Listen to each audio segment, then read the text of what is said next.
This week on the Changelog is all about Maintainer Week. It's a week-long event starting June 7th for open source maintainers to gather, share, and be celebrated. Today we're joined by Josh Simmons, Ecosystem Strategy Lead at Tidelift and President of the Open Source Initiative, and Kara Souls, Senior Open Source Program Manager at GitHub. Of course, we love open source maintainers. That's why we're so excited about Maintainer Week and making it an annual thing. Today we talk through all the details of this event, what we can expect for this year and the years to come. Big thanks to our partners Fastly, LaunchDarkly, and Linode. Our bandwidth is provided by Fastly. Learn more at fastly.com. Get your feature flags powered by LaunchDarkly. Check them out at launchdarkly.com. And we love Linode. They keep it fast and simple. Check them out at linode.com/changelog. This episode is brought to you by Linode. Gone are the days when Amazon Web Services was the only cloud provider in town. Linode stands tall to offer cloud computing developers trust, easily deploy cloud compute, storage, and networking in seconds with a full-featured API, CLI, and cloud manager with a user-friendly interface. Whether you're working on a personal project or managing your enterprise's infrastructure, Linode has the pricing, scale, and support you need to launch and scale in the cloud. Get started with $100 in free credit at linode.com/changelog. Again, linode.com/changelog.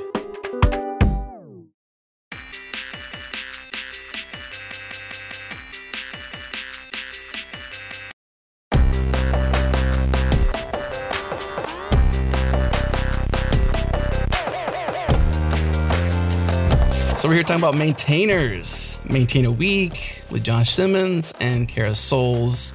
So what's the big deal here? Like, Josh, I know we've talked with you being at Tidelift now, previously OSI, still involved in OSI, I think. You can probably tell more about that, but yeah. I think the story here might be like, how did you and Kara connect to make Maintainer Week? Like, what's the story? I love this story. Okay. So, Kara, correct me if I'm wrong, but we met first about 7 years ago at Linux Fest Northwest. I was attending my first conference traveling solo representing O'Reilly, who was a community manager there at the time. Kara was at Puppet. That would have been my first time giving a talk at a conference as well. So that was like, it's kind of a big deal conference for both of us. We connected and we're both weird. And so we've been professional BFFs ever since. Professional BFFs. We did a bunch of work together also like in kind of early, like 2015, 2016, when meetups, I think, were kind of emerging more as a tech strategy that you could do en masse. So we did a lot of conversations around that and sort of strategizing around that from the community management perspective. So we had worked together on that, and fast forward to maybe 3 months ago, something like that. Kara reaches out, sends me a DM on Twitter and says, hey, I've got this thing I'm working on. Would love to have OSI involved. I think there's a spot for Tidelift to be involved as well. At that point, it was a few months into planning, very early planning, but planning this maintainer event, keeping a really tight focus on specifically maintainers. And it was something that we've been wanting to do for a while. So obviously I reached out to Josh to get him involved. Yeah. So when she did reach out, funny thing is that Tidelift had also been planning a conference, very similar themes, exact same week. In fact, I think we had the same dates. We did. The same dates. Yeah.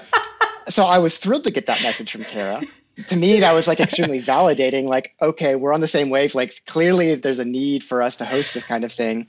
And yeah, so we took that discovery and figured out how to coexist and put on something that's bigger than any of the one events that either of us were planning. Right. It wasn't originally Maintainer Week, right? So like GitHub had their own thing. Kara, I didn't say, what your role is at GitHub or even that you're at GitHub yet. So yeah, please share your role and what you do at GitHub. But you all had your own plans. It wasn't Maintainer Week, or was it? It was. So like on the GitHub side, my intention was to do Maintainer Week. We'd had a lot of discussions. Should we do a month? Should we do a week? So I was hoping that other folks would do events that week. So for us, it was a big win. Like, oh, cool. Tidelift's already planning something. Yeah. Tidelift was looking at, correct me, Josh, doing a month. Wow. Ambitious. We were looking at a month, and once we talked that through, we decided maybe a month was ambitious is exactly the right word. Maybe not for our first year. Right. So we hadn't talked in years, but we were magically on the exact same wavelength. I think if we didn't know each other so well, it would have been a time to panic. Like, are you kidding me? Someone else is planning the same event on the same day. with the same concept, but instead we were both really honestly energized by it. Yeah. I think, Josh, we had a conversation before you and Kara connected on it.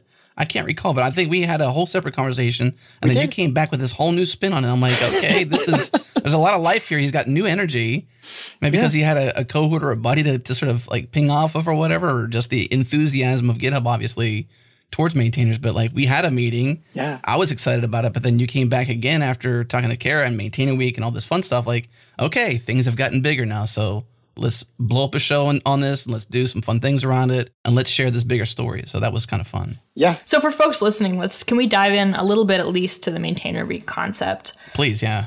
Yeah, so the week of June 7th, we're calling Maintainer Week. Keeping the name basic for now, you got to forgive us, but I think it gets the concept across. I think it's a good time to kind of put a sticky note reminder to say, like, let's get together, talk about open source maintenance, talk about the maintainers that make this whole ecosystem possible. It's something that I know is really important to a lot of folks, but it always helps to have a moment to kind of talk about it all together.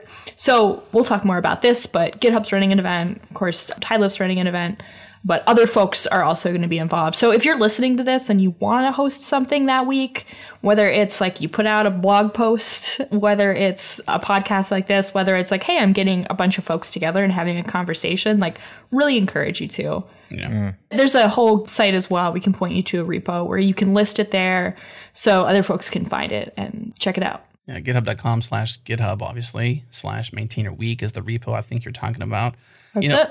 On the basicness, I suppose, of Maintainer Week, I have to compare this, I suppose, to the enthusiasm around Shark Week. Like, people get really excited about Shark Week, and it's been going for a long time. I don't know if it's a decade or more, but it's a long time.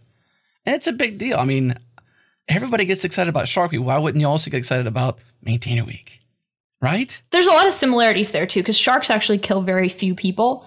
And maintainers also kill very few people. Very few I think you're right. We could kind of build up that suspense. You know, will they kill? Will they want? Will they not kill? Sure. Okay. Another crossover I heard you guys talking about was, I think it's confirmed now, there will be a Megalodon at Maintainer Week. I think that's confirmed, right? Mm-hmm. Josh, can you confirm that? We'll have a Megalodon? Okay. Their agent just signed. Either the monster truck or the actual animal itself. Or I guess in this case, what is it? It's not fish, right? It's a mammal.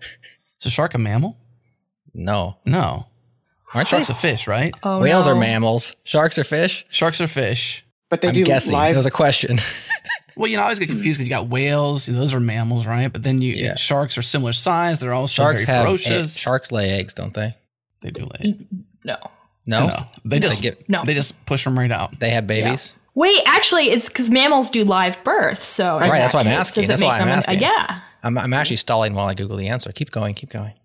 Google faster. We're embarrassing ourselves. I can't Google and talk That's exactly the kind of energy we're trying to cultivate around Maintainer Week. Yeah. This precisely. Is spot on. Yeah. Where do they come from? Do maintainers come from eggs? Egg sacs? Like, there's a lot to explore there. What makes a maintainer a maintainer? When did they call themselves a maintainer? What is a necessary contribution to be a maintainer? Is it simply code? Is it documentation? Is it community involvement? Is it wrangling sponsors? Is it all the things that makes the ecosystem, I suppose, thrive and sustain, right? Exactly. All the things, right? But on a slightly more serious note, though, with this, I like the idea that you're inviting the community to be involved. And it isn't just a GitHub thing, or it isn't just a TideLift thing, that it's let's put the emphasis on the importance of maintaining and creating open source software, right? And keeping it thriving, keep it sustaining, bringing in other members of the community. Like, I like that aspect of it because that seems more giving rather than taking, and I think that's a good perspective for Maintainer Week. What'd you find, Jared? So I have confirmation that sharks are fish. They are not mammals. But as I read this article, I'm starting to wonder if this is a worthy source. Let me grab one more. Let me back it up one more time because this one's activewild.com. Sorry, ActiveWild. You looked a little bit fishy. Oh, pun not intended, but very much enjoyed. They do give live birth, like you said, but they don't feed them via breastfeeding or something. Huh. We've really got to get this. Somebody else Google this. I'm still going to stick with it. Okay, second site also says the same thing. I'm thinking they're fish, not mammals. Wow. That whole But I'm not distinction Bill- is Biology. I'm clearly no Bill Nye science guy, nor am I Steve Irwin. What were we talking about? At least on Wikipedia, they're talking about the differences between their digestive systems. And it says one of the biggest differences between the digestive system of a shark and a mammal is that sharks have much shorter intestines. So maybe somebody out there's got to know this stuff. Come on, tell us. That's a great point, Adam, about, how do we nurture, feed, and sustain our open source maintainers? Precisely. That was, exactly what I was thinking. the big Precisely. questions. We ask the big questions around here. We're so stuck on this. I really think they're definitely similar to mammals. That's for sure. Well, I just have my similarities. mind blown because I was reading about mammals and laying eggs, as I said earlier, but apparently the platypus does lay eggs and is a mammal. So it breaks all taxonomies. Right. Yeah, Same with the echidna, actually. Echidna does it too. Cool stuff. Science is hard. You know what else is hard is maintaining open source software, true that. Very true. which is why we're getting everybody together to talk about it. What are the kind of things, can we focus in on one of these two events and what's going to be going on? Who's going to be there? Why would I go? How do I go? Because it seems like our audience is keen on supporting open source maintainers. Many of them are maintainers. It's like a huge topic of conversation for us. So we don't need to give them the hard sell. They probably stopped listening with the Shark Talk. If we still have them, we can tell them. So let's start with you, Josh. Tell us about the event y'all putting on. Yeah, sure. So Upstream one-day event, we're trying to do two things. So for Upstream, we're really trying to center maintainers, but maintainers are not the audience for Upstream, is the first thing that I will say. Okay. We have like two tracks. One track is like kind of corporate open source people at the top of their game, looking at how we got to where we are, what are best practices now, what are the challenges we're still facing and how do we address them, then what are the deeper systemic issues that we have that we still need to figure out as an industry, with the idea that hopefully everybody who attends comes away with a more nuanced understanding of open source and a sense of like, hey, these are the things that our organizations need to do to make this ecosystem work for everybody. So that's like one side of the house, is sort of the corporate open source side. The other side is where, to put it frankly, the way that I've described it is like we're giving maintainers a soapbox, because Tidelift is bringing together an audience of downstream users to its conference Upstream. And we want to really make sure that, what is the pain that maintainers are feeling? What are the frustrations that they have? I've got some guesses, I've got some thoughts, but I would really rather just give them a platform to speak directly to their downstream users and have it be a place where, like, you know what? It's expected that you're going to be pontificating. It's expected that you might be griping a bit or like asking other stakeholders to step up in ways that you haven't seen them in the past. That could be therapeutic for some people. I bet, yeah.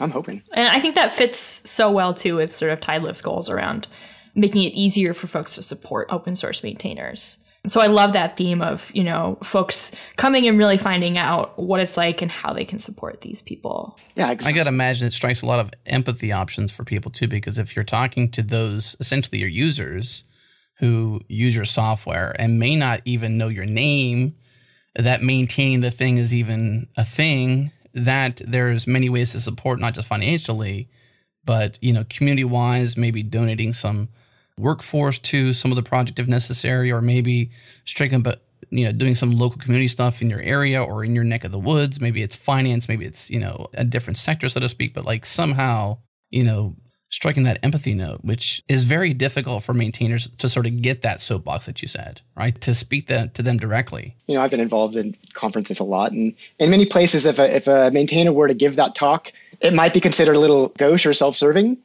Yeah. But Right. like, that's what we want. Like, maintainers are carrying so much weight for all of us, and damn, we need to do better by them. So I'm eager to let them hold court and tell us what they need. Nice.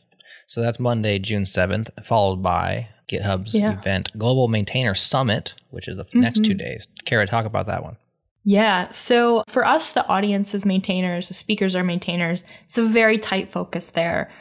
We like to think of this one as sort of group therapy, where you come together and chat with your peers about what you're all facing. Obviously, a lot of folks are dealing with similar problems, similar stressors, and I think don't have enough opportunity to kind of talk with folks who are seeing the same niche issues. We're kind of going at it with the approach that folks don't necessarily need to find similar solutions, especially they don't need to find similar technical solutions. since projects differ a lot, but they often have similar problems, and we can kind of define those together and work through at least how we approach that. So yeah, that'll be the 8th and the 9th.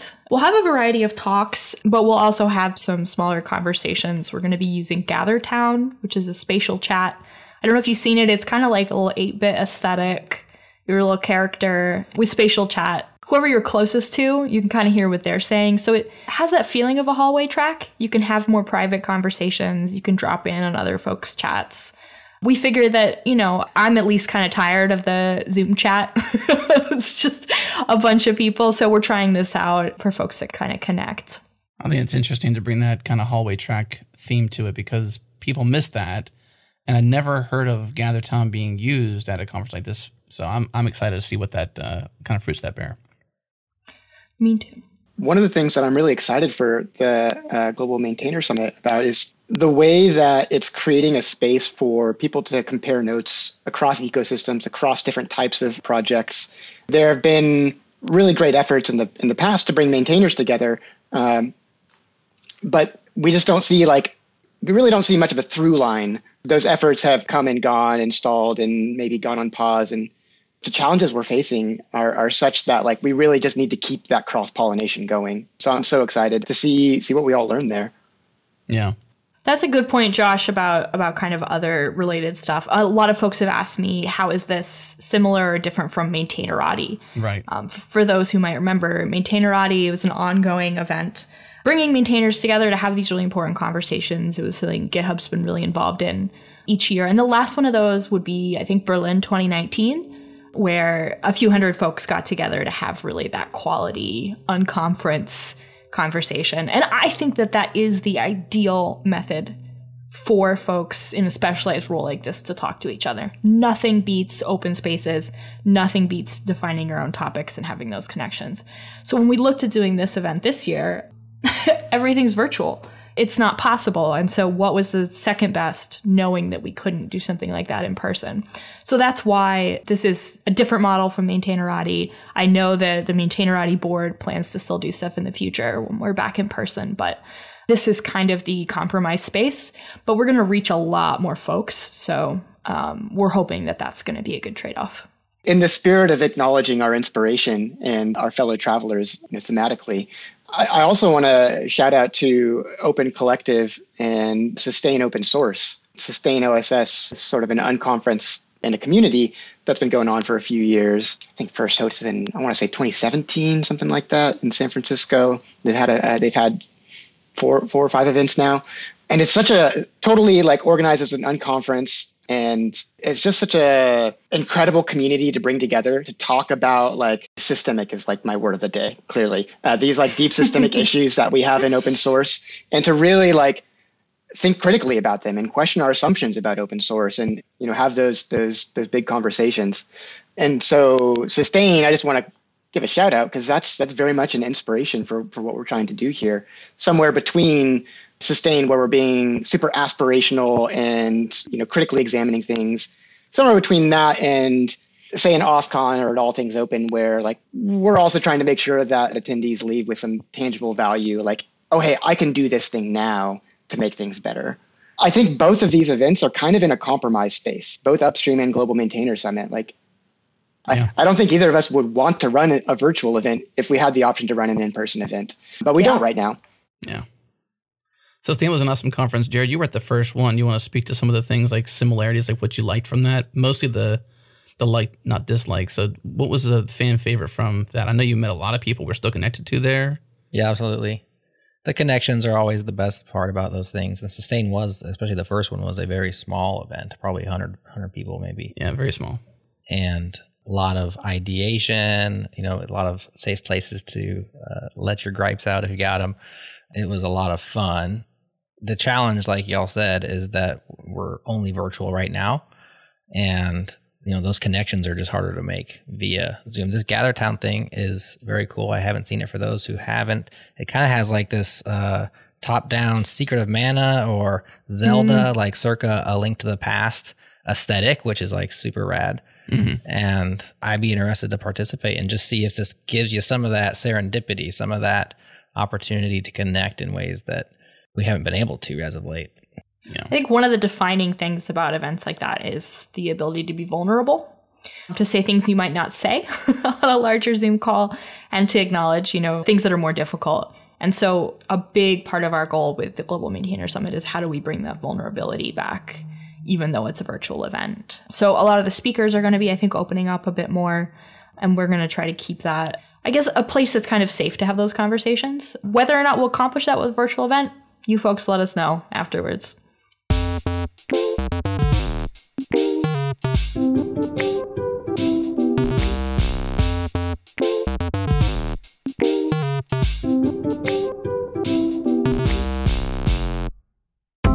This episode is brought to you by our friends at LaunchDarkly, feature management for the modern enterprise, power testing in production at any scale. Here's how it works. LaunchDarkly enables development teams and operation teams to deploy code at any time, even if a feature isn't ready to be released to users. Wrapping code with feature flags gives you the safety to test new features and infrastructure in your production environments without impacting the wrong end users. When you're ready to release more widely, update the flag status, and the changes are made instantaneously by their real-time streaming architecture. Eliminate risk, deliver value, get started for free today at launchdarkly.com. Again, launchdarkly.com.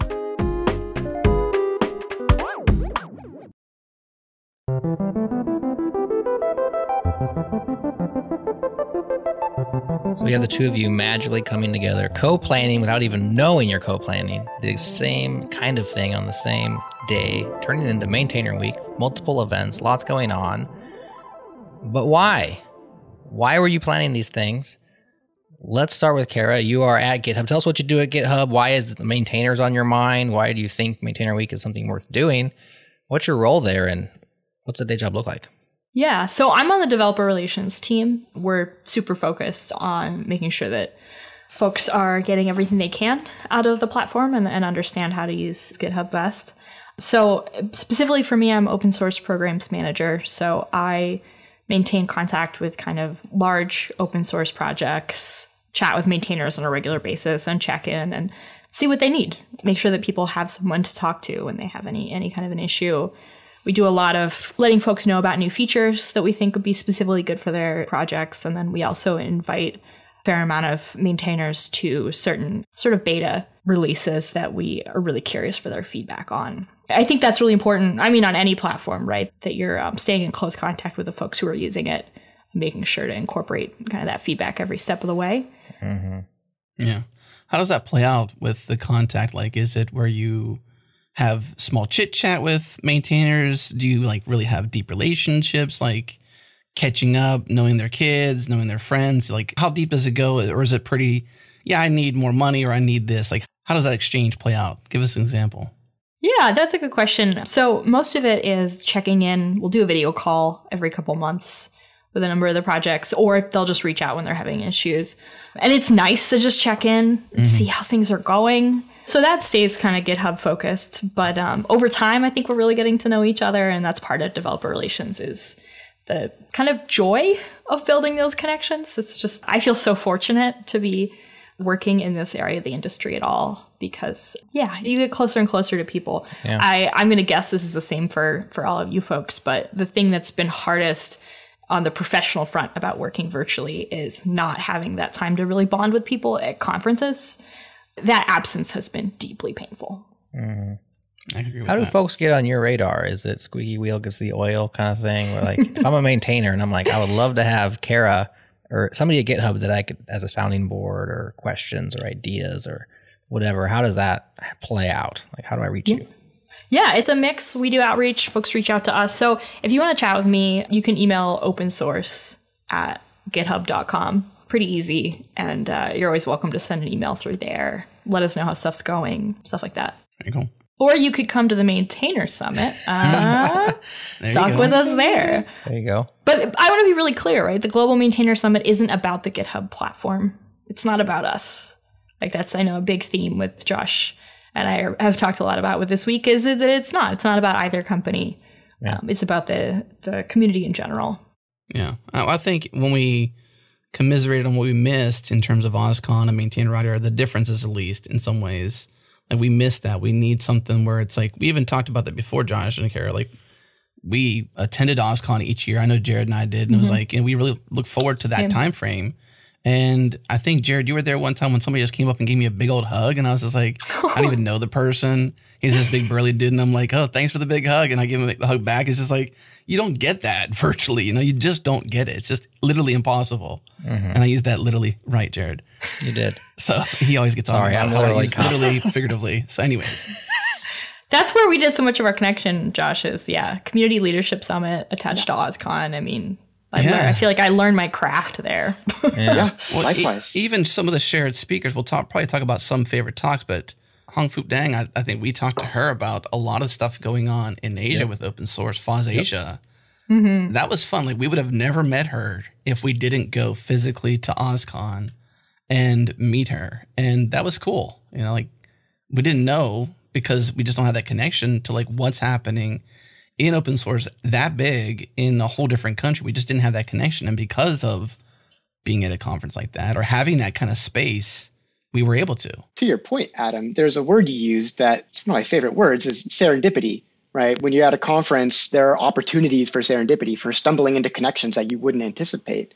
And I guess technically you could get that at a virtual events too, but there's both like the opportunity for those unexpected connections, but also, is there really an opportunity to take those connections offline and turn that like, oh, this is cool, there's a spark here, into like a 3-hour or 6-hour conversation. And that was what I loved about the hallway track. It's like, okay, I didn't expect to be spending my afternoon this way, but this is exactly where I need to be, building this relationship with this person, learning about what they're doing, what their world is like. I just miss that so much. That is the most edifying, most joyful part of the work, I think. And I got to say, I thought, as someone who primarily works online, I thought that perhaps I had developed a skill set where I was good at maintaining relationships online. But the elimination of in-person conferences has set the record straight. Turns out, I really struggle to maintain relationships without that in-person forcing function. I look forward to the return.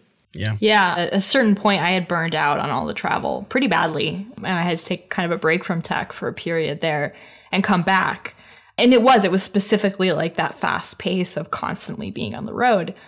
But now I'm like, please throw me out the door, send me anywhere. Like it hurts. I have this emptiness not seeing all these folks. Yeah. Well, I just got the email yesterday from All Things Open 2021. I think it's October, and it's going to be IRL with a virtual component. And then there was kind of a disclaimer like, unless things change. So, October this year? Yes. In North Carolina is where All Things Open are. So there's I have a lot of sympathy for event organizers. Yeah. So one of the other hats I wear is I'm a co-organizer of North Bay Python. We live in fire country, and 2 out of the last 3 conferences, we found ourselves just barely dodging fires. At the last one, the fires were so intense, we were a week out from the conference, and we were both planning how to go forward with the conference as well as how we would cancel the conference if push came to shove. And I know, like, for us, that was really difficult, but it would have been far more difficult if we were one of those larger conferences where they've got multi-year contracts with the venues. They've got insurance that will only like cover their losses if, for instance, it's a mandate and rather than just sort of a voluntary, okay, it's not safe to hold an event. And across the US, right, the rules are so different. I think a lot of event organizers have been planning to go in person, whether or not they want to, almost because that's kind of what the insurance environment like requires of them. I don't know that you can run an event equitably in person this year in the United States. On the other hand, like I also just don't blame organizers because I think some of them are really trapped within difficult constraints. Yeah. There's a lot of factors and there's a lot of opinions on is it too soon, not too soon. And I think we'll wait and see, I guess. The virtual component, what is that going to look like? I think what we've learned this last year, of course, is like virtual alone over the long run is not enough, but it is so valuable because of access that maybe it should always be a component moving forward. Like maybe a hybrid is always going to be what happens from here on out. I mean, as event organizers yourselves, you probably put more thoughts into these things than I have. I'm just over there getting the emails and wondering what's going to happen next. But We tried that. I was at Puppet for a long time, and we planned out actually a joint event like that in, 2016, 2017. Time is weird. Where we said, okay, we're doing an event simultaneously, 3 different locations, different, like totally different geos, different time zones, and we're going to stream it back to back. So you could see the entire event live, but each one kind of had its own location. Did it work? And that was a lot of work. It sounds like hard mode. Yeah. Jeez. Like, we'll just plan 3 conferences and then also stream all 3 of them and do a full streaming experience. Right, because one isn't hard enough. And it was early. I mean, we were just a little too early to that format. It went well, but no one was ready. So when COVID hit, at least it helped being like, okay, we've tried that out. We're comfortable with that format. We know that we're going to get more toward that as things come back in person. Yeah. I almost wonder if the culture of streaming has an impact to this too, because as a participant, you almost don't even really care about the live to some degree, except for if you really want that in-person touch point. Not everybody does. So as an inclusive thing of like, of just preferences, really, it's like some prefer to be real-time live and watch every talk. Some prefer to just like, hey, thanks for putting me on your list. Let me know when the talks are up and I'll watch them when I feel like it. And that's cool too. Like it's really about the ways that humans consume content. And I think it's just so varied. Not everybody has the same consumption styles or tastes or even bandwidth. Like they might just watch one talk from the conference and get enough out of it and move along. They got the necessary sentiment from the theme or whatever it might have been, or their favorite person. Like it's just so different now. Yeah, we're finally getting the kind of broad spread, like you said, of experiences that we need from a neurodiversity standpoint, which people have been asking for years. And I hope that we keep that. I think we've seen a lot of experimentation, over the last few years, especially during the pandemic, because we've had to experiment. I don't know that I've seen like what a good hybrid solution looks like yet. A good hybrid solution that works for the event organizers as well as the participants, right? Because that's a huge lift. But the goal, I think, and correct me if I'm wrong, but I think, as event organizers, access is a huge priority. Yeah. Because events have a multiplier effect on our culture and on people's careers. And so if we don't run events that are accessible, then we are either entrenching the status quo. I don't think it's controversial to say that the status quo within open source demographically is pretty disappointing. Yeah. So either we can make our events a tool in entrenching that status quo, or we can keep our eye on access and make sure that we're helping to get us back to get us to a world in which our communities are actually representative of the world around us. So I think access is a really key word there, and I'll be curious to see what events look like in the next few years, because I don't think anyone wants to go back to less access. Right. But also, a lot of us really want to get back in person. But we do want to gather, though, don't we? Well, the idea of hybrid really comes home then, because I think you have a lot of people who are going to remain like habits. This is a new habit, living in this kind of fear or this world or this threat, so to speak, especially as you have COVID changing and a lot of things happening right now in India. Like there's just a lot of unknowns with the coronavirus and how it's going to stay or be eradicated, if ever. I think they say it's here forever pretty much. So I was like, this is a new normal to have some, if not all, people threatened by it. And the need for like this hybrid approach you mentioned, Josh, where it's like in-person is necessary. And then access is also necessary. So people who cannot or do not want to participate face-to-face, you've got to have access. We're kind of getting into the weeds of specifics of running a conference, but I'm curious what you mean by access specifically. Like, is it price? Is it geographic availability? Is it language access? Like this really puts a lot on an event organizer's plate. Like before, it's like a little easy. Like, hey, good branding, good website, good theme, great at networking, throw an event, come here, right? Be able to book hotels. I'm sure I'm leaving out a lot of stuff. I'm not trying to diminish by any means what it takes, but a lot easier than like this hybrid approach where you've got all these other concerns now later on to what was, a pretty achievable workflow and job to do to be an event organizer. Now it's just so much more complex considering. The stakes have definitely risen for what is expected of an event organizer. I was a meetup organizer for years before I got into community management. And heck, that's why Kara and I connected in the first place. And I look back on my days as a meetup organizer and sometimes, on the one hand, I have compassion for myself. I didn't know what I didn't know. But on the other hand, there were a lot of things that I just really didn't invest in with the community building efforts and the event hosting and planning that I was doing that, whether I knew it or not at the time, excluded some people. And so I think it does add a lot for event organizers, because not only do we need to host an event that is valuable for people, but we need to recognize that when we bring people together, we have a duty of care for them. And so we need to make sure that it's a safe environment, hopefully a welcoming one too. I mean, if an event's not welcoming, what are we doing? Kind of gets the point. Right, exactly. So when I say access, I think like really broadly. I think about the price point. I think about the geography. I think about the scholarship or opportunity grant programs to make sure that people can get there who maybe couldn't afford it otherwise. And the key is just making sure that people can get there and that they're not excluded because either they lack the funding or they happen to use a wheelchair or what have you. So access, I define extremely broadly. And I think we've seen a lot of progress with North Bay Python. That was the first conference I ran that was like in a nonprofit setting.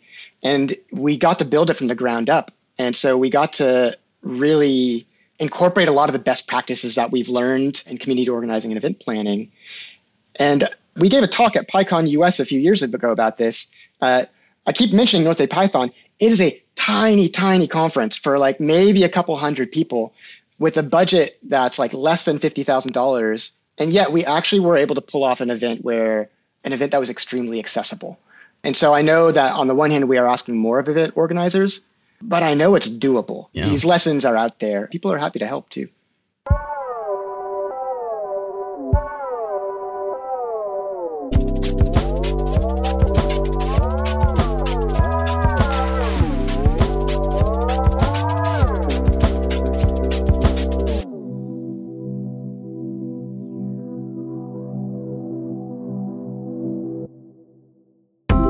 This episode is brought to you by Cloud Zero. They help teams monitor, control, and predict their cloud spend. And I talked with Ben Johnson, co-founder and CTO at Obsidian Security. They get tremendous value from using Cloud Zero. Ben shared with me the challenges they face driving innovation and customer value while also trying to control and understand their Amazon Web Services spend. We want our engineers to move fast, to innovate, and to really focus on driving customer value. Yet at the same time, reality is we have to pay for cloud compute and storage. And the challenge around AWS is often that you have multiple accounts, you have lots of different services, you have some people who only have access to development environments, not necessarily production. A lot of these different challenges across services, across accounts that make it hard to understand the positive or negative impact to the costs that the new feature, the scale, maybe the change in architecture are having. And so giving our team more insight into the ramifications, again, positive or negative, of their changes in order to, maybe we need to really move fast, let's have less worry about cost right now, or maybe now we're in a more stable place, let's drive down the cost so we can give those cost savings onto our customers or improve our own margin. So a product like Cloud Zero can really help your team get a handle on costs, get alerted to those spikes, feel good when you actually see the costs drop, and do all that without a whole lot of investment of your own time. All right, if your organization shares similar struggles as Ben and Obsidian Security, check out Cloud Zero today. Learn more and get a demo at cloudzero.com/changelog. Again, cloudzero.com/changelog.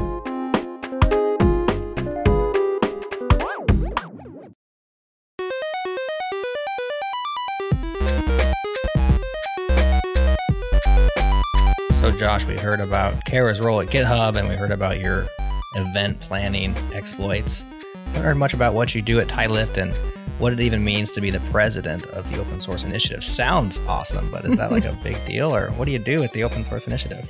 Well, I'm so glad you asked.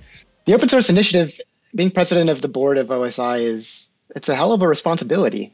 I joined the board of OSI 5 years ago. I'm entering my 6th year on the board. And after serving as a vice president and as a treasurer, as this, that, and the other, I was the last person standing with all the institutional knowledge. So landed myself in the president's seat. And OSI is like such a fundamental piece of infrastructure for everything that we care about here, whether or not it's acknowledged or not. And it's just a really, really interesting time to be at OSI. The last couple of years, we've seen a lot of relicensing, and let's just say the landscape of open source licensing is a very interesting space right now. So I feel a great deal of responsibility as president of the board there to lead the organization through that time, but then also help evolve the organization so that it is a more effective advocate going into the future. OSI has been largely volunteer-driven for a long time, and we're trying to shift it to be a staff-driven organization with volunteer supervision so that it continues to be representative of community values and evolves with the community as our values evolve, but that ultimately the work gets done by staff so that it can be responsive and get things done. Because suffice it to say, getting things done through a committee of volunteers, not effective or efficient. Yeah. Tidelift. So I joined Tidelift at the start of this year after being a huge fan since the inception of the company. Tidelift's all about paying maintainers, getting money from enterprise subscribers, passing that on to the maintainers who do the work for their projects. And I'm on the Lifter engagement and success team. Lifter is what we call the maintainers who work with us.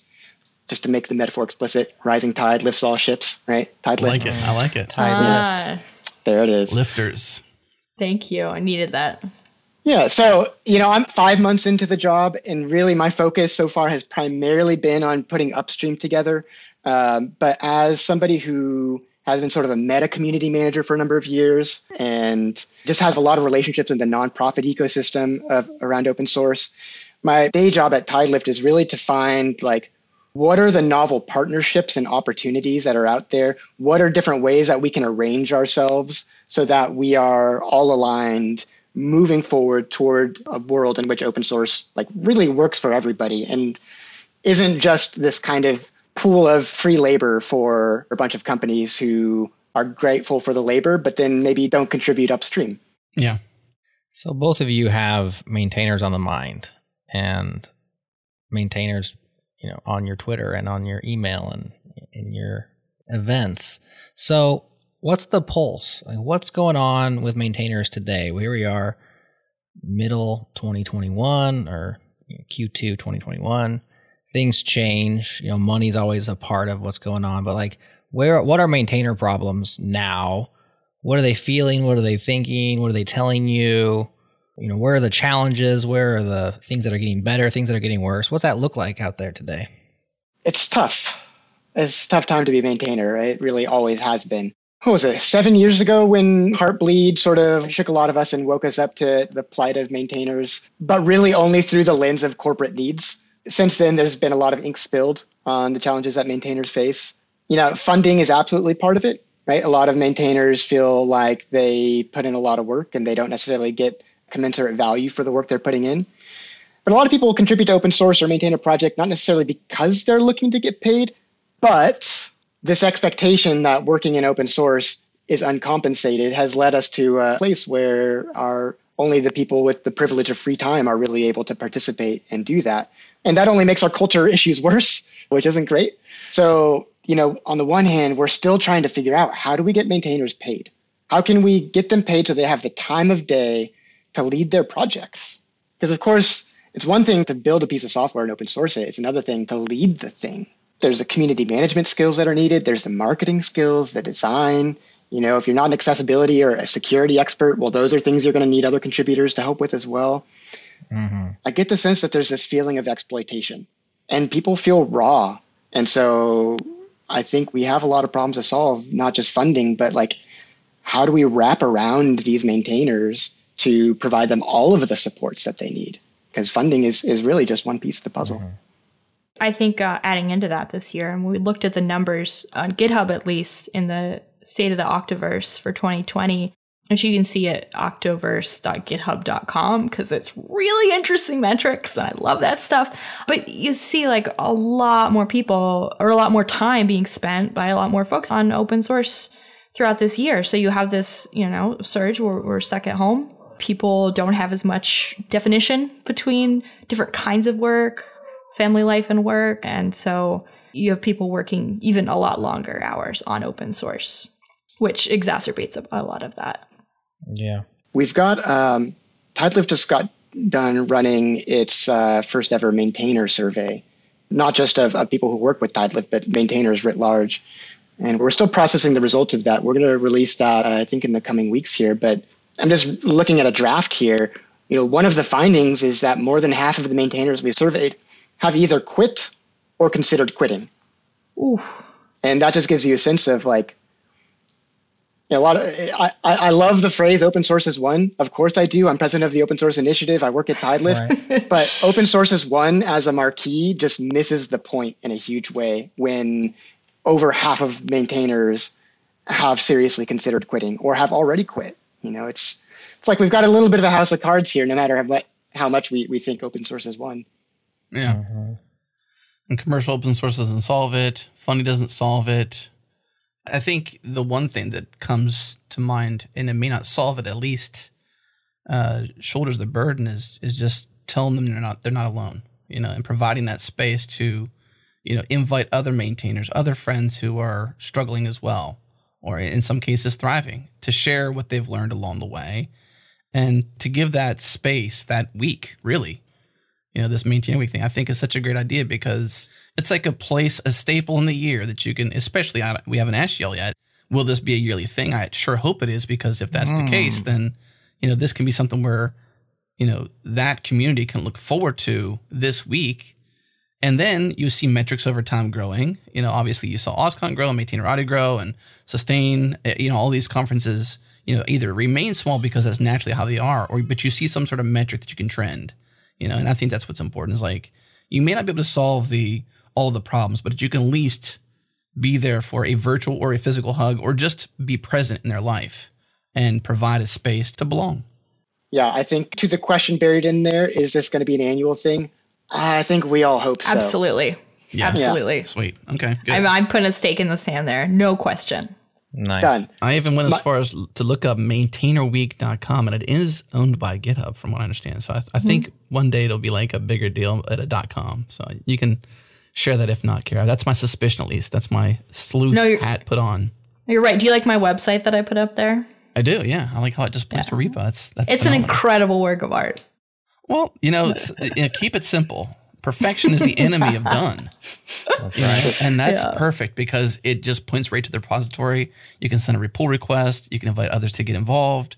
And that really just leans on GitHub as a platform to collaborate. So to me, it makes total sense. Yeah. And we don't own it, right? Like the intention is for us to not really. I really appreciated that, what you had in the README. So what's going on here, it's important to note that this is not a GitHub owned thing. This is you said no one owns Maintainer Week. It's for everyone. And so I think that's why I want to do this show, is like to share that bigger story, how you all got together, your background relationship, how this idea came together, and then truly this, at large invitation and now confirmed annual thing. That's right. I want to speak a little more to that point about like, this isn't owned by GitHub. This isn't owned by Tidelift. GitHub and Tidelift are fortunate that their business models are such that the better open source does, the better they will do. So we are invested in open source in like a really authentic way, like the incentives are aligned. Yeah. And so similar to how Global Maintainer Summit and Maintainer Week are not owned by GitHub, Tidelift may be convening upstream, but it's not a vendor event. We're not there for ourselves. If we are, it's for like thought leadership, right? Like let's bring together people and have quality conversations and make a dent in the world in a positive way. But we're not selling anything, and we don't want to own this space. We want to be peers. We want to be fellow travelers. We just want to stand up this sort of community infrastructure for other people to pile in. So I think we've got at least one, maybe two other events that are in the works for this year's Maintainer Week. Stay tuned for those. But the hope is that 2022 comes around and there just aren't even enough days in the week for us to pile in. And, we've got a much, much bigger, more communal thing. So I really, for this year, I really encourage people to put on an event, whether it's a watch party or what, to just really be a part of that week. But okay, maybe 2 weeks is not enough notice to put on something like that. We'll be back in 2022, and I would love to see more community participation. And to clarify, the Global Maintainer Summit is owned by GitHub. that's we're putting our heart and soul and aesthetic design resources. we're pouring that all in. But it's platform neutral, which we thought was really important. So we'll have folks speaking who are not on the GitHub platform, because we want to have a broader representation than that, even though obviously the majority of the projects out there are. Yeah, I like the obviously there. That is very obvious. Well, let's nail in the point here that Maintainer Week is more than just this event by TiDLibs on Monday and an event by GitHub on Tuesday and Wednesday. You're encouraging everybody to do things, throw events, watch parties. If you're a streamer, stream a thing with a maintainer. If you're a podcaster, get a maintainer on your podcast. Lots of events is the goal. Like, everybody should be doing a thing. And Adam, I think we should do a thing. We should do a thing. What do you think? I think we should do a thing. Here's my idea, okay? This is live on the air. This is like when Steve Jobs said that FaceTime would be open source. He pretty much just made that up right there at the keynote, except for I'm not Steve Jobs, so hopefully this one comes true. Because when he said that, all of his employees were like, what? So I'm saying this live here to Adam. How about this? Thank a maintainer on us.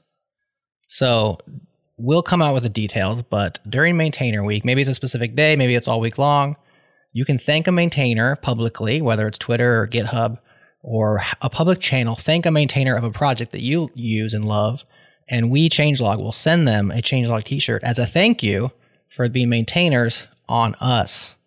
Well, how does that sound, Adam? You like that? I like that. Thank a maintainer on us. Oh, I love it. That rules. There you go. Now, we don't have infinite t-shirts, so we might have to come up with some constraints.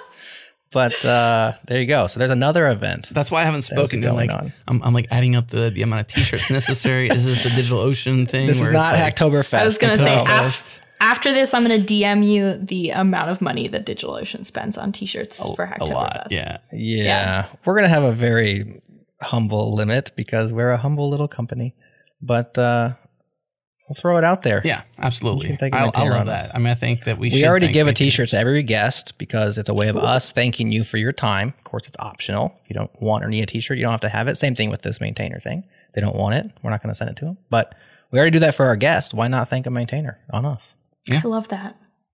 Cool. You heard it here first, folks. That's right. I heard it here first, for sure. I just thought of it. Now, what day of the week will it be on? Oh, Thursday. I like the time constraint of it. It's like, hey, thank all the maintainers within this window of time or at this, this date stamp. As long as it's the, the 9th, for example, or maybe the 10th, since the 9th is Global Maintainer Summit. I think you should commit to a day right now, and I'm good with any of those days. Go ahead, Jared. Commit to a day. Do Wednesday. Well, we would commit to it 9th. Thank a maintainer on us. And so the 9th would be the Wednesday. I like that day. And y'all can tell everybody about it, We'll put it in the README. We'll put it on the website. We'll put out maybe a blog post, something that makes it a little more official with some guidelines and stuff. We'll formalize it up. But you're hearing it here first, and we'll have our own event. There you go. Boom. Maintainer Week. Rock on. Get involved. Very cool. I love it. What haven't we covered, y'all? What have you been waiting to say, waiting to tell us? Points. So it's all free. These events are free. I think we said it at the top, right? Is that correct? It's all just like sign up and be part of something cool, right? Mm-hmm. Yep. We'll be streaming it live. We've kind of discussed this, Josh and I, as we've talked about our content. But Josh, I'm interested to hear what talks are kind of floating to the top, as Jared brought up earlier. Yeah. So I'm gonna keep myself brief, but there are two tracks that we're running, and they're very different. On the one side, I'm really excited about a talk from Kevin Fleming, Bloomberg. Bloomberg recently stepped up to the plate in a huge way with the Python Software Foundation, paying for a full-time staffer to support the PIP and the Python Package Index. And the TLDR there is, if companies want X, Y, and Z, well, these foundations and projects have their own sense of priorities. If those priorities don't align and a company still needs a thing, put down the money, make it happen, invest in these foundations, and you will finally get the things that you need. So I'm really excited to hear Kevin's talk about that.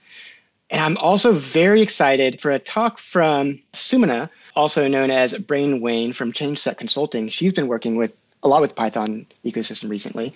She's going to be talking about 4 non-developer ways to support your upstream projects. Harking back to something y'all were saying earlier, like, hey, this project need more than coders. So let's talk about that. Ooh, I'm looking forward to those. Okay. Yeah. Right? Some of the ones that have been kind of top of mind for me is we've got Brendan Burns, one of the co-creators of Kubernetes, is going to come in and talk about scaling the project kind of culturally, what kind of stuff they wish they had in place, early on, and what that pain and victories was like having a project grow that fast from a cultural perspective in terms of what they had in place. I'm excited about that. I love talks. There's plenty, about scaling stuff technically, but haven't seen as much talk from that on the Kubernetes side of that. So I'm really interested in that. I'm also really excited. We've got Ashley Williams talking about Rust's decision and to start the Rust Foundation and what that actually looked like growing that. So that's a lot. That's a big commitment from Rust to do their own foundation. And I'm really interested in what that kind of looked like on the inside. I don't want you to think it's all this like broad stuff. We have plenty of very specific talks. Rose Judge, who is a maintainer on Turn, just put one in that I really like, which is letting them down easy, how to nicely say no to unwanted change proposals. Oh, yeah. So we've got a lot of very specific ones for the things that you're like on a daily basis as well. Yeah.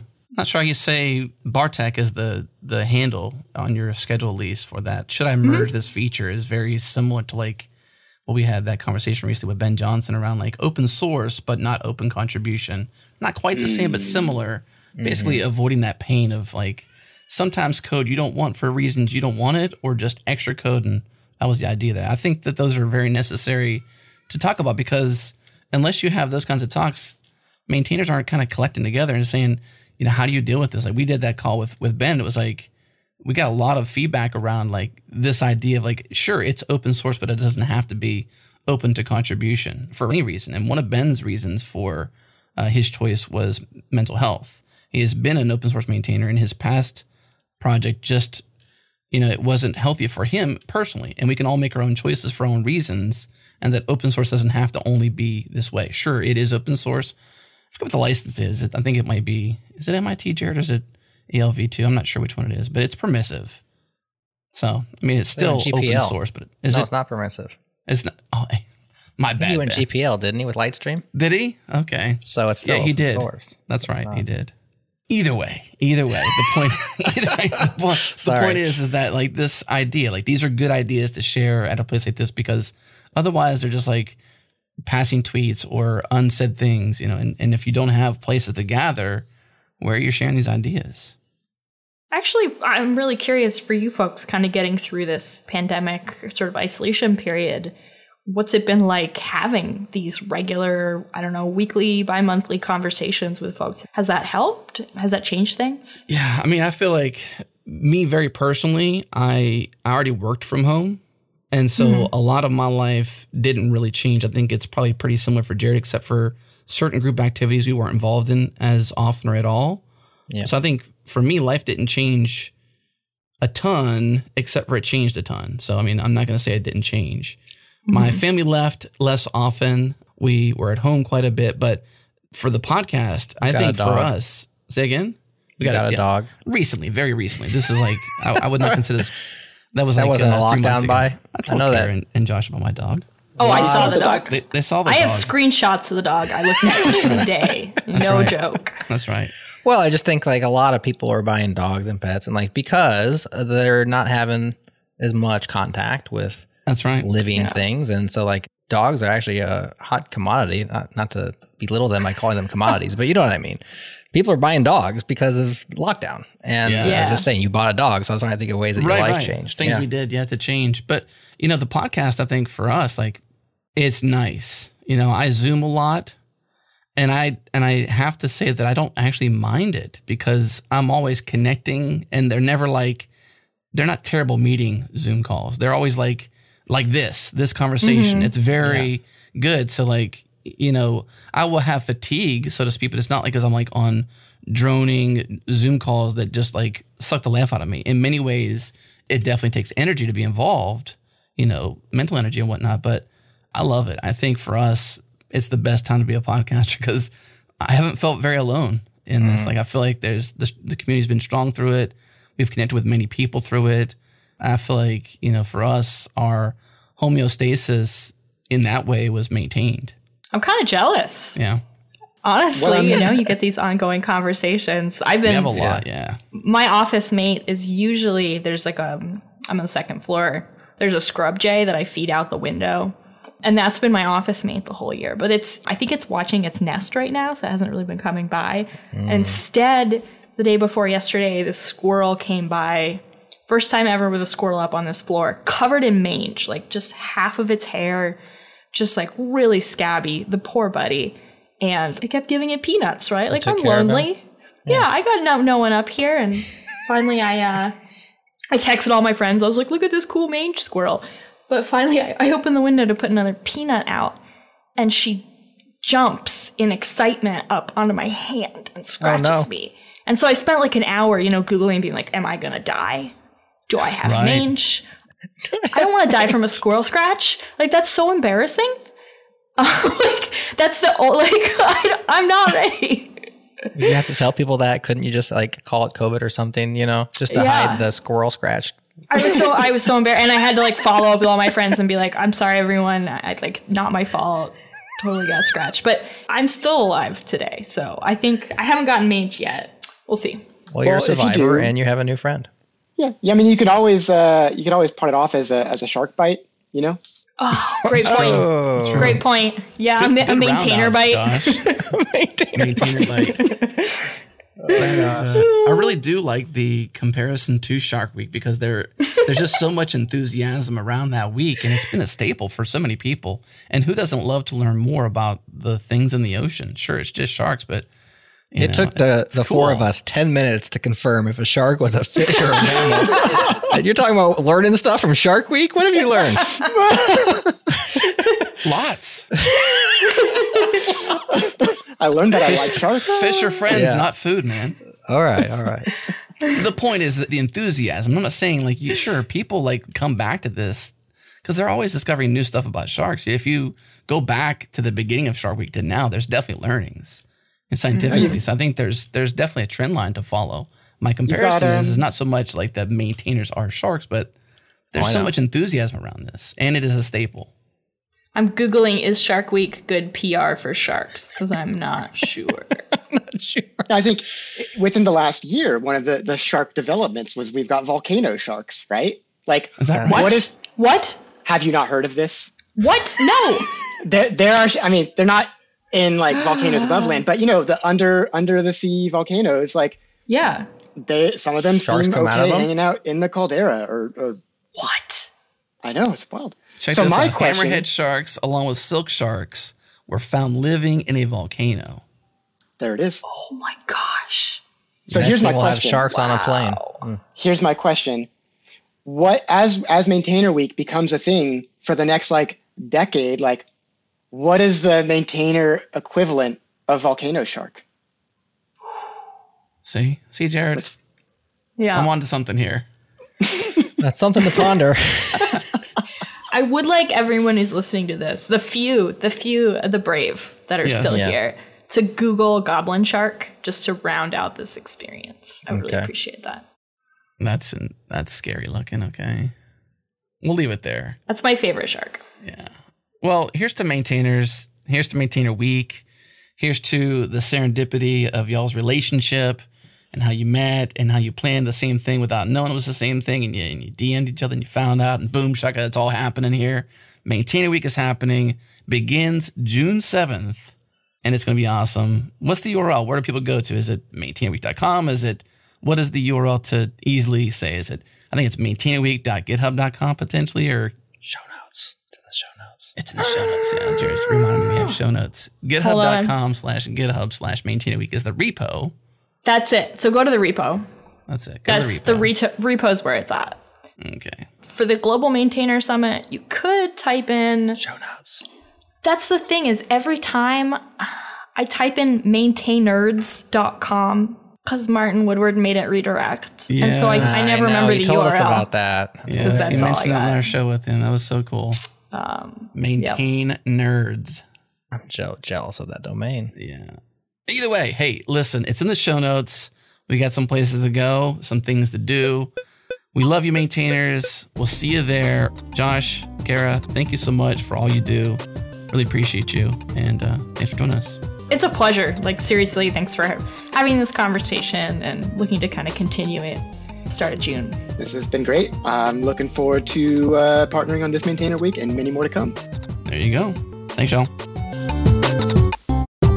All right, that's it for this episode of the Changelog. Thank you for tuning in. We have a bunch of podcasts for you at changelog.com. You should check out. Subscribe to the master feed. Get them all at changelog.com/master. Get everything we ship in a single feed. And I want to personally invite you to join the community at changelog.com/community. It's free to join. Come hang with us in Slack. There are no imposters and everyone is welcome. Huge thanks again to our partners Linode, Fastly, and LaunchDarkly. Also thanks to Breakmaster Cylinder for making all of our awesome beats.